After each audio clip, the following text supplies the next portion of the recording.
Pase ni ngombwa ko umukristo yubahiriza Pasika. Biterwa n'iyihe Pasika, kuko Pasika irimo ubwoko bibiri nk'uko twasobanuye. Hari Pasika y'ibirori bita Easter, hakaba na Pasika yo kuzirikana no kwibuka urupfu rwa Yesu Kristo. Pasiteri, ikibazo ca mbere, se ijambo Pasika risobanura iki? Ijambo Pasika ryakomotse mu rurimi rw'Igiheburayo. Iyo usanze ikintu kiri mu nzira ukabona ko uragikandagira ukagisimbuka mu nzira zo kukirengera ngo utacyangiriza, uba ukoze ikintu cyitwa Pasika. Ikibazo ca kabiri, se imitsima idasembuwe yashushanyije? Imitsima itasembuwe ahangaha biranditswe ngo yashushanyaga ukuri no kutaryarya kwari muri Yesu Kristo, umwana w'intama washushanyije. Ubundi navuze ko Yesu Kristo yapfuye ari nk'umwana w'intama bashaka kwerekana guca bugufi. Umwana w'intama bisobanura ngo guca bugufi. Ukoze Pasika ca gatatu, ese mu by'ukuri Pasika yo mu kwezi kwa kangahe? Ubundi Pasika iba kuri tariki 14 z'ukwezi kwa mbere. Twavuye ku madini atemera ibirori bya Pasika. Amadini biterwa n'impamvu. Ibyo birori byo navuze ngo sina ngombwa, ariko iyo atemera ibirori bya Pasika ariko akazirikana uburemere, Papa wa 13 witwa Geregwari niwe wahinduye kalendare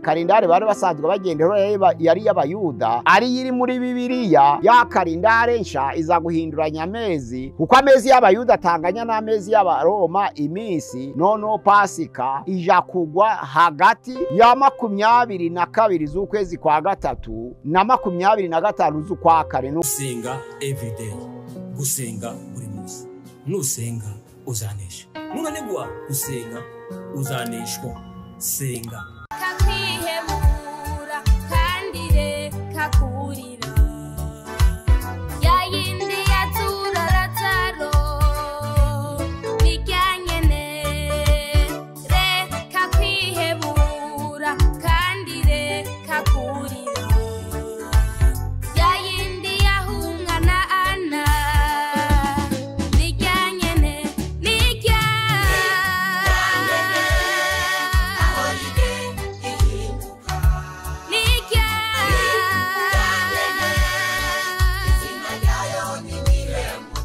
Reka gusuhuze inshuti ya Gusenga Everyday, nizere ko umeze neza. Mu bisazo muri kumwe nanje Manirakiza Edouard, abari mu Rwanda shalom shalom, abari mu Burundi turabakunda mu inshuti zacu, abari muri Afrika mumva ikirundi n'ikinyarwanda n'ikinyamurenge turabakunda kuri channel ya Gusenga Everyday, abari muri Amerika shalom shalom, abari muri Aziya shalom shalom, abari mu Burayi shalom shalom, abari ku mugabane wa Australia shalom shalom. Turabakunda tubabwira ngo Imana iba mu gishare. Reka dushimire umuntu uzobana natwe mu biganiro, reka dushimire umuntu uzafata ibiganiro akabisharinga, reka dushimire umuntu yakaye subscribe cyangwa ko sabone. Naho ushobora bwa mbere ugeze ko Gusenga y'ibiti gusaba ukanda subscribe cyangwa ukore sabone kugira ngo uzazobone ibiganiro byacu bitakugoye. Ko Gusenga Everyday n'umwihariko uzazobona inyigisho za Bibiliya, inyigisho z'ijambo ry'Imana udashobora kubona handi, uzazusanga kuri Gusenga Everyday.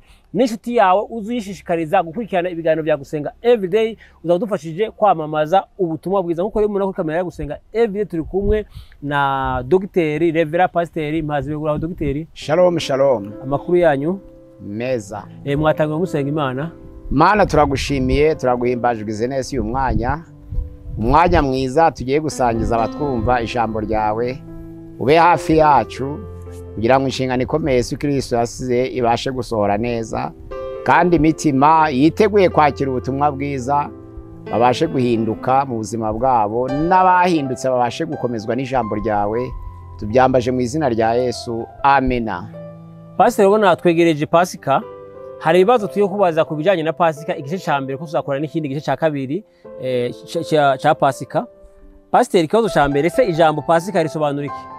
Ijambo Pasika ryakomotse mu rurimi rw'Igiheburayo, bivuga ngo Pasaha. Pasaha bayita Pasika, ariko mu Gifaransa hari Pake na Pake itagira ifite S n'itagira S. Ariko mu Cyongereza niho babisobanuye neza. Hari ikintu cyitwa Passover, kunyuraho. Usomye igitabo cyo Kuva ibice byaho ni 12:13, haravuga ngo ayo maraso azababera ikimenyetso, nanjye nzabanyuraho. Pasaha mu Giheburayo bisobanura ngo kunyuraho mu buryo bwo kurengera cyangwa gusimbuka cyangwa gukikira. Iyo usanze ikintu kiri mu nzira ukabona ko uragikandagira ukagisimbuka mu nzira zo kukirengera ngo utacyangiriza, uba ukoze ikintu cyitwa Pasika. Pasika ni ugusimbuka cyangwa gukikira cyangwa kunyuraho mu buryo bwo kurengera icyo wari ugiye gukandagira ukabura gisimbutse kikaba kiratabawe kikaba kirarengewe. Ni ukuvuga ngo umwana w'umuntu amaze gukora icyaha yari akwiriye kurimbuka, ariko Pasika bisobanura ngo kunyuraho kumusimbuka kugira ngo abashe kurokoka. Ni ukuvuga ngo Pasika ntabwo ari Easter, kuko hari ijambo bita ngo Happy Easter. Happy Easter bisobanura ngo ibirori bya Pasika. Hari Pasika y'ibirori na Pasika y'urupfu rwa Yesu Kristo, cyangwa se kubikira umwana w'intama Abisirayeli bari kuva mu Egiputa. Niho bavuze ngo Pasika bisobanura kunyuraho, kuko marayika murimbuza azaza akabona amaraso akabanyuraho. Pasika mu gihe baro bisobanura ngo kunyuraho, gukikira, gusimbuka mu buryo bwo kurengera. Umuntu ashobora gusimbuka kubera yatinye. Ushobora gusanga intozi ziri mu nzira cyangwa inzoka ica mu nzira kugira ngo itakurya ukayisimbuka, kugira ngo intozi zitagutondagira ukazisimbuka. Ntabwo uba ukoze ikintu cya Pasika, kuko uba usimbutse ariko atari mu buryo bwo kurengera. Pasika bisobanura ngo gusimbuka ariko mu buryo bwo kurengera. Niba umwana yicaye mu nzira ariko aburi gutambuka, kugira ngo utamukandagire uramusimbuka, ariko ukirengagiza icyaba hakurya ye. Niba ari inkoko iri mu magi, aho kugira ngo ukandagire umwana wakandagira inkoko iri mu magi, noneho ya nkoko igapfa mu cyimbo cya wa mwana, ukaba ukoreye ya nkoko Pasika, ukaba ukoreye wa mwana Pasika, ya nkoko bikaba ibaye igitambo. Aha ngaha rero Pasika ni ugusimbuka, kunyuraho, gukikira mu buryo bwo kurengera. Urakoze. Pasika cya kabiri, ese Pasika yatangiye ryari? Pasika yatangiriye mu ngobyi ya Edeni. Adamu na Eva bamaze gukora icyaha, ijambo ry'Imana riravuga ngo bamaze kurya itunda Imana yababujije kuryaho kuri cya giti. None ijambo ry'Imana riravuga ngo amaso yabo bombi arahweza, bamenya ko bambaye ubusa, badoda ibibabi by'imitini biremera ibicocero. Ariko kugira ngo Imana ibambike, hari itungo ryabazwe kugira ngo haboneke imyambaro y'impu. Itangirira igice cya 3:21 ngo Uwiteka Imana ifata imyambaro y'impu irabambika bombi kugira ngo yishe ubwambure bwabo. Pasika rero iryo tungo ryapfuye ryakandagiwe mu cyimbo cya Adamu na Eva, kuko ubwo imirindi Uwiteka amanukaga muri ya ngobyi, Adamu na Eva bakumva imirindi Uwiteka bakisha imirindi yayo. Uwiteka akabaza ngo Adamu urihe? Aravuga ngo numvise imirindi yawe, ndatinya ndihisha kuko nambaye ubusa. Imana iramaze ngo wabwiye n'iki ko wambaye ubusa? Ariko kuko Imana yasanze biyambitse ibicocero, ibaga itungo, ifata umwambaro w'impu irabambika, ibakorera Pasika, rya tungo ripfa mu cyimbo cyayo. Nibo bari bakagombye kwicwa mu cyimbo cy'iryo tungo, ariko itungo ripfa mu cyimbo cyabyo. Rya tungo rihinduka igitambo cyo kurengera Adamu na Eva. Ubu noneho baratabawe, bararengewe. Imana imera nk'isimbutse Adamu na Eva, ikandagira itungo kugira ngo ritange umwambaro w'uruhu. Nibyo byita Pasika yatangiriye mu ngobyi ya Edeni. Imana isimbuka Adamu na Eva mu buryo bwo kubarengera, ikandagira itungo irikuraho uruhu, irwambika Adamu na Eva kugira ngo bahishe ubwambure bwabo, ibakoreraho Pasika. Nicyo gice cya mbere cya Pasika. Ariko Pasika irakomeza. Abisirayeli bari kuva mu Egiputa, babaha itegeko rya Pasika mu Kuva 12, uko bakwiriye gufata umwana w'intama bakawubikira, bagafata amaraso yawo bakanyanyagiza ku ruhamo rw'inkomanizo z'imiryango. Noneho marayika murimbuzi uje kurimbura yagombye kurimbura abanyegiputa, ariko yabona amaraso ikamenya ko ari Abisirayeli, kabarengera hakarimbuka abanyegiputa. Ayo maraso none akababera ikimenyetso kugira ngo marayika naza asimbuke aho amaraso ari, hari Abisirayeli, akandagira abanyegiputa barimbuke. Bisobanura ngo kunyuraho cyangwa gusimbuka. Nicyo cyari ikimenyetso cya Pasika ya kabiri, aho umwana w'intama wubikiriye kugira ngo ucungure Abisirayeli bari kuva mu Egiputa. Wababereye Pasika. Noneho marayika arasimbuka akandagira abanyegiputa bararimbuka, ariko Abisirayeli barokorwa n'amaraso y'umwana w'intama. Ariko umwana w'intama wakandagiwe, ni ukuvuga ngo wapfuye mu buryo bwo gucungura Abisirayeli. Baberetse uko bagombye kuwurya, ariko umugambi wari kugira ngo amaraso y'umwana w'intama abere ikimenyetso yo gucungura abisirayeli kuko bari bakwiriye kurimbuka ariko bararokoka. Urakoze Pasika cya gatatu. Ese mu by'ukuri Pasika iba mu kwezi kwa kangahe? Ubundi Pasika iba kuri tariki 14 z'ukwezi kwa mbere. Niko byari bisanzwe biri. Ukwezi kwa mbere kuri tariki 14 Pasika yagombye kuba dukurikiye kalendari y'abayuda. Ukwezi kwa Abibu ariko bita Nisani muri Nehemiya 2:1 cyangwa se Abibu haramu kuva 23:15 23:15. Abibu bisobanura ukwezi kwa mbere. Pasika igomba kuba mu kwa mbere tariki 14, bugaca hari ibirori kuri tariki 15. Na nizo mpamvu Pasika bacu kuri 14, Pentekote kaba kuri 6 z'ukwa gatatu mu kwezi kwitwa Sivani. Hari Abibu, Zivu, Sivani mu kwa gatatu, akaba ariho Pentekote tariki 6 z'ukwezi kwa gatatu. Ubwo niho Pasika igomba kuba mu kwa mbere.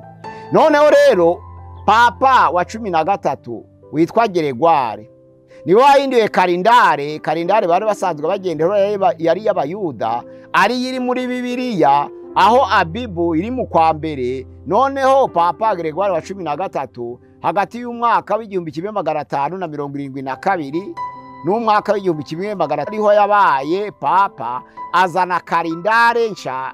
Ni Geregware wa 13. Ya kalendari nsha iza guhinduranya amezi kuko amezi y'abayuda atanganya n'amezi y'abaroma iminsi. Noneho Pasika ija kugwa hagati ya 22 z'ukwezi kwa gatatu na 25 z'ukwa kane. Ni ukuvuga ngo iyo Pasika ibaye ibi abari hagati y'itariki ya 22 z'ukwezi kwa gatatu na tariki 25 z'ukwezi kwa kane, aho hagati uyu mwaka riza kuri 31 nani hagati ya 22 z'ukwa gatatu na 25 z'ukwa kane niho Pasika igomba kuba mu kwa kane kuri kalendari y'abaroma, ariko kuri kalendari y'abayuda ikaba mu kwa mbere. Ariko biza guhurirana noneho kubera ukwezi kwa mbere kwabaye ukwa kane, ukwa kabiri ku kwa gatanu, ukwa gatatu ku kwa gatandatu, ukwa kane ku kwa karindwi, ukwa gatanu ku kwa munane, ukwa gatandatu ku kwa 9, ukwa karindwi ku kwa 10, ukwa munane ku kwa 11, ukwa 9 ku kwa 12, none ukwa 10 ku kwa mbere, ukwa 18 ku kwa kabiri, ukwa 12 ku kwa gatatu, kugira ngo ayo mezi abashe kugereranywa ay'abaroma n'ay'abayuda. Ariko kalendari yemewe ni y'abayuda. Ese Pasika ni ngombwa ko umukristo yubahiriza Pasika? Biterwa n'iyihe Pasika, kuko Pasika irimo ubwoko bibiri nk'uko twasobanuye. Hari Pasika y'ibirori bita Easter, hakaba na Pasika yo kuzirikana no kwibuka urupfu rwa Yesu Kristo. Aho rero umukristo nubwo ataja mu birori ariko agomba kuzirikana urupfu rw'umwami wacu Yesu Kristo, akabizirikana ku mutima. Ashobora kuba atavuye mu nzu, ariko ashobora kuba atagiye mu birori, ariko yazirikanye urupfu rwa Yesu. Na nizo mpamvu kwigaburo ryera Yesu Kristo amaze gufata umutsima akawushimira akawumanyagura akabahereza, arababwiye ngo mwakire kuko ibi amuje mukorera mutya kugira ngo munyibuke, uyu ni umubiri wanje batagiwe, muje mubikora kugira ngo munyibuke. Ijambo ry'Imana rivuga ngo afata n'igikombe aragishimira arabahereza, aravuga ngo iri ni isezerano risha ryo mu maraso yanjye, muje mukorera mutya kugira ngo munyibuke. Nuvuga ngo babikoreye kugira ngo bibuke. Uko kwibuka ntibisobanura kujayo mu munsi mukuru, ariko abandi baja mu munsi mukuru bakagira no kwibuka. Ariko umuntu ashobora kwibuka akazirikana agaciro k'urupfu rwa Yesu, ariko atagiye mu munsi mukuru, atagiye mu birori, ariko akazirikana agaciro k'urupfu rwa Yesu kubwo gucungurwa k'umuntu. Ijambo ry'Imana riravuga ngo utarigeze akora icyaha Yesu Kristo, Imana yamuhinduye kuba icyaha ku bwacu kugira ngo duhinduke gukiranuka kw'Imana, agaha agaciro uko kwemera kwitamba, kandi akaba impongano yacu twese. Ijambo ry'Imana riravuga ngo yarabambwe, noneho aba igitambo cy'iteka kuri twese, ntabwo ari abakristo gusa ahubwo ni isi yose. Ijambo ry'Imana riravuga ngo bakundwa bene data ntimukore icyaha, ariko nihagira umuntu ukora icyaha dufite umurengezi dusabira ku Mana, ari we data, ari we Yesu Kristo. ari we mpongano y'ibyaha byacu byo twese, atari twese twenyine ahubwo y'abari mu isi bose, ukazirikana ko gaciro ko Yesu yabambwe kubera ibyaha byacu, ukazirikana ubwo buremere, ariko utagiye mu munsi mukuru nta kibazo. Umukristo aragomba kuzirikana ku mutima nubwo yaba atagiyeyo, si ngombwa ibirori, ariko umukristo agomba gutekereza akazirikana urupfu rwa Yesu. Urakoze Pasika. Ikibazo cya gatanu, twavuye ku madini atemera ibirori bya Pasika. Amadini biterwa n'impamvu. Ibyo birori byo navuze ngo sina ngombwa, ariko iyo atemera ibirori bya Pasika ariko akazirikana uburemere n'agaciro k'urupfu rwa Yesu, icyo gihe ibirori nta gaciro. Abantu benshi baja mu birori bakarya bakanywa bagasangira ibyabo bakanezerwa bakishima, ariko agahinda k'urupfu rwa Yesu. Ku ijambo ry'Imana bavuga ngo yabambwe nk'umwana w'intama, azuka ari nk'intare, agiye kugaruka ari nk'umucamanza. Agahinda ko kuzirikana urupfu rwa Yesu. Kuba Imana yaradukunze Yesu agapfa tukiri abanyabyaha, Abaroma 5 umurongo waho wa 8 niko avuga ngo ngiki kigaragaza urukundo rw'Imana, nuko Kristo yapfuye tukiri abanyabyaha, ukazirikana uko kwitamba k'umwami Yesu, akitamba rimwe umwana w'Imana akabangwa kugira ngo ducungurwe, ukazirikana aho ngaho. Kandi ijambo ry'Imana muri Petero ya mbere igice cyo cya 2 umurongo waho wa 22 havuga ngo nubwo yabambwe nta caha yakoze, nta n'uburiganya bwabonetse mu kanwa ke, yaratutswe ntiyabasubiza, yarakubiswe ntiyabakangisha, ahubwo aritanga yidacurwa kibera, ubwo yikoreye ibicumuro byaca bibambanwa ku giti, kandi imibyimba ye arayidukirisha. Umukristo utazirikana ko gaciro ni umukristo washye. Kuko hari mu Filipi igice cya 2 umurongo wa 4 haravuga ngo mugire wa mutima wari muri Kristo Yesu, kugera ku murongo wa 11. Umuntu wese muri mwe rero ye kwizirikana umwe, ahubwo azirikane n'abandi ku bwa wa mutima wari muri Yesu Kristo. Ijambo ry'Imana ravuga ngo ubwo nubwo yari afite akamero k'Imana, ariko ngo ntabwo yatekereje ko guhana n'Imana ari ikintu cyo kugundirwa rekada, ahubwo yisiga ubusa, araganduka ndetse ntiyanga no gupfa, agira akamero k'umugaragu w'imbata, yapfa urupfu rubi rwo ku musaraba. Ijambo ry'Imana ravuga ngo nicyo cyatumye amaze kuzuka Uwiteka Imana mu izina risumba amazina yose, kugira ngo amavi yose amupfukamire, arayo mu ijuru, arayo mu isi, arayi kuzimu, kandi iminwa y'abantu bose himbaze ko Yesu Kristo ari Uwiteka. Umukristo aha agaciro icyo gikorwa Yesu yakoreye ku musaraba. Urakoze Pastor. Mu gitabo cyo kuva igice cya 12:8 hari uko bavuga ingene bagomba gukora Pasika, ariko dufiteho ibibazo bishika kuri 4 tugiye kukubaza. Ese Pastor, umwana w'intama washushanya iki?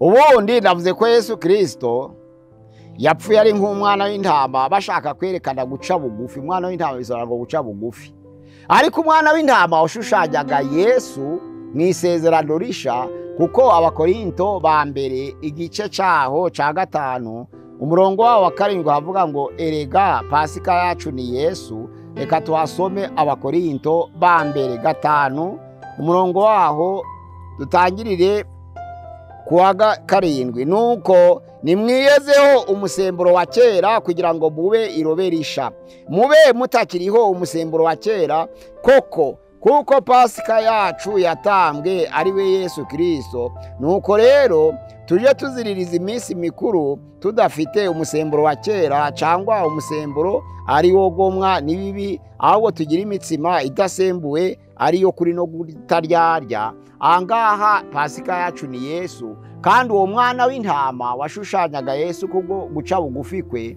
nandizo mpamvu umwana w'intama washushanyaga Yesu Kristo. Ikibazo cya 2, ese imitsima idasembuwe yashushanya iki? Imitsima itasembuwe angaha biranditswe ngo yashushanyaga ukuri no kutaryarya kwari muri Yesu Kristo. Nizo mpamvu yavuze ngo mukoreshe imitsima idasembuwe ahangaha, ukuri no kutaryarya kuri mu bana b'Imana. Niko kwari kwiye kuyobora abana b'Imana, ukuri kukaranga b'Imana, kuko ijambo ry'Imana mu Bakorinto wa kabiri igice cya 13 umurongo wa 8 haravuga ngo ntaco twabasha gukora ngo turwanye ukuri, ahubwo ni ukukurwanirira. Ukuri rero niko kugendera mu bana b'Imana, ukuri. Na Yesu ubwe yabwiye abafarisayo bari bamaze kumwizera n'abayuda bose muri Yohana igice cya 8 umurongo wa 31 n'uwa 32 aravuga ngo nimuguma mu ijambo ryanje muzamenya ukuri. Yarabwiye abayuda bamwizeye, nimuguma mu ijambo ryanje muzaba bigishwe banje nyakuri, kandi muzamenya ukuri, kandi ukuri niko kuzaba batura. Iriya mitsima idasembuwe ishushanya ukuri no kutaryarya kugomba kugendera mu bera b'Imana, niko kwari muri Kristo Yesu. Ntaco twabasha gukora ngo tukurwanye, kereka kukurwanirira ukagushigikira, kuko ukuri hari n'umugani w'abisi uvuga ngo ukuri guca muziko ntigushe, ariko iherezo ukuri kuranesha. Nubwo kwabanza guhagekwa nuko kwabanza gutotezwa, ariko iherezo ukuri kuranesha. Ntaco twakora ngo turwanye ukuri. Ukuri no kutaryarya nicyo cyashushanyaga imitsima idasembuwe. Abemeye Yesu nk'umwami n'umukiza bagomba kugendana ukuri no kutaryarya. Urakoze Pastor. Imboga zishariye zashushanya iki? Abisirayeli kubwo kurinda ibitambo nabi kwa Aburahamu, Itangiriro 15 umurongo wa 13 haravuga ngo kubera ibyo, kuko yari yananiwe kurinda ibitambo, inkongoro ziza kuguruka ngo zibisame, arasinzira mu kirengarenga, akoze n'icaha cyo kunanirwa kuba mu gihugu c'isezerano agahungira mu Egiputa. Ahangaha ijambo ry'Imana ngo yahuye n'ijambo rimuciraho iteka ngo menya ko urubyaro rwawe ruzaba baretwa imyaka 400 mu gihugu ca Egiputa. Niko byagenze. Bamaze imyaka 400 mu gihugu ca Egiputa bakora uburetwa, baratotezwa. Mu myaka 400 haguyeyo benshi cyane batagira umubare. Ariko Imana, ijambo ry'Imana rivuga ngo yumva gutakamba kwabo iri mu ijuru. Iravuga ngo gutaka kw'Abisirayeli kwangezeho, gutaka k'ubwoko bwaje kwangezeho. Imana yabise ubwoko yironkeye, Imana ibita abatambyi b'ubwami, Imana ibita ubwoko yatoranije mu mahanga yose. Imana iravuga ngo ku isi yose ari yanje. Byanditswe hano muri Kuva igice cya 19 umurongo waho n'uwa 5 kugera kwa 6 ngo mbatoranije mu mahanga yose. Ni mu nyumvira mukitondera isezerano ryanje, mbatoranije mu mahanga yose, muzaba ubwoko bwanje, niko isi yose ari yanje. Amaze kubatoranya rero, bamaze gutakamba, Uwiteka Imana abakuzayo amaboko akomeye, abashorerera mu nzira yo mu butayu. Ariko arababwira ngo ntimukizibagirwe iteka ryose umubabaro mwagiriye mu Egiputa. Uwo mubabaro mwagiriye mu Egiputa rero, igihe cyo gukora umuhango wa Pasika, muje mufata umwana w'intama muwubikire, kandi murishe imitsima idasembuwe, ukuri no kutaryarya hagati yanyu. Noneho kugira ngo mwibuke umubabaro mwanyuzemo muri mu buretwa bw'Abanyegiputa mu gihe cya Farawo, muje muzirikana kandi muzirikane imbaraga z'Imana zabakuye muri ubwo buretwa. Ubwo buretwa kuko bwari ikintu kibi ku Bisirayeli, nibwo bwaje gushushanya imboga zishariye. Mukoreshe umwana w'intama ariwe Kristo Yesu, mukoreshe imitsima idasembuwe ariko kuri no kutaryarya, mukoreshe imboga zishariye, mwibuka umubabaro Imana yabakuyemo mu gihugu ca Egiputa. Urakoze Pastor. Ikibazo ca nyuma cyo tugiye gusozerezaho, inkoni yashushanya iki? Ubundi Abisirayeli bariye biteguye kugenda, kandi inkoni hari ubishobora gushushanya intambara, cyangwa igashushanya urugendo, cyangwa igashushanya ubutware. Ariko ahangaha ntabwo inkoni yari ubutware, kuko mu ihema ry'ibonaniro, ihema ryagiraga imyanya 3. Iriya myanya 3 hari igikari. Icyo gikari cyagomba gushungerwa kikagirwamo n'abanyamahanga bashungera, ariko Abisirayeli babaga ahantu hitwa hera mu iteraniro. Aho rero mu gikari bayitaga parivi, habaga hameza yo gutunganirizaho ibitambo, hakabaho igicaniro cyo koserezaho ibitambo, hakabaho n'igikarabiro. Bakwinjira hera, hakabamo igitereko c'amatabaza, bakabaho igicaniro c'imibavu, hakabaho noneho ni ameza y'imitsima yo kumurikwa uko yabaga ari 12 nk'uko imiryango 12 y'Abisirayeli yari iri. Noneho wabaga ugeze ahera ukareba inyegamo, iyo nyagamo bayita rido, yabaga ikingirije ahera cyane, bayita rido cyangwa se umwenda ukingirije ahera cyane. Icyo gihe uwabaga winjiye ahera akanyura munsi y'abakerubi bahuje amababa, icyo gihe munsi y'amakerubi habaga mu isanduku y'isezerano. Ubwo ni ukuvuga ngo amababa yaringaniraga, amaraso ataraye akayasuka ku ntebe y'ihongerero kugira ngo ahongerere ibyaha bye, ahongerere n'Abisirayeli muri rusange basigaye ahera. Icyo gihe rero iyo sanduku nshaka kuvuga ku nkoni yabagamo inkoni ya Aroni yari ipfunditse uburabyo. None iyo nkoni yashushanyaga ubutware n'ubudahangarwa bw'Imana, ariko bya bisate by'amabuye biriho amategeko na rwabya rurimo umutsima w'amanu washushanyaga umutsima w'ubugingo, nibyo byabaga mu isanduku y'isezerano. Yari mu imbaraga z'Imana kuko iyo bayishiraga imbere mu gihe cy'intambara baraneshaga. Inkoni rero ishushanya ubudahangarwa, inkoni igashushanya intambara, inkoni igashushanya urugendo. Ahangaha rero yashushanyaga ko bari bagiye kwitegura guhaguruka ngo bafate urugendo rurerure, kuko bari bagiye kunyura mu nzira iruhije yo mu butayu, nk'uko biboneka mu gitabo cyo kubara, inzira iruhije yo mu butayu. Noneho bakagenda inzira ndende bitwaje inkoni, ariko yashushanyaga urugendo rurimo intambara, urugendo rurimo intambara, nicyo yashushanyaga. Reka tugushimire Pastor, tuvuge Imana igumugisha, reka dushimire umuntu yabanye natwe muri ganiro, tuvuge Imana igumugisha, reka dushimire umuntu ugiye gufata kino kiganiro akagisharinga, ashaka giparitaja, ashaka gihereza inshuti ye, tuvuge nawe Imana igumugisha. Pastor, turagushimiye. Pastor, sinzi ko ari ikintu bakongeraho. Channel ya Gusenga Everyday kubashaka gukurikira ibiganiro ni 078 666 9 666 20 078 666 9 078 666 9 666 kuri channel ya Gusenga Everyday. Murakoze, Imana iduhana umugisha, tumenye ko Pasika yacu ari Yesu Kristo. Imana iduha umugisha. Urakoze, reka tubashimire inshuti za Gusenga Everyday, tuvuga ngo turabakunda. Mudufashe gusharinga, mudufashe kugeza ubutumwa ku bandi, muzaba mudufashije kwamamaza ubutumwa bwiza. Ikiganiro aho ubutaha. Shalom shalom shalom. Gusenga everyday, gusenga buri munsi.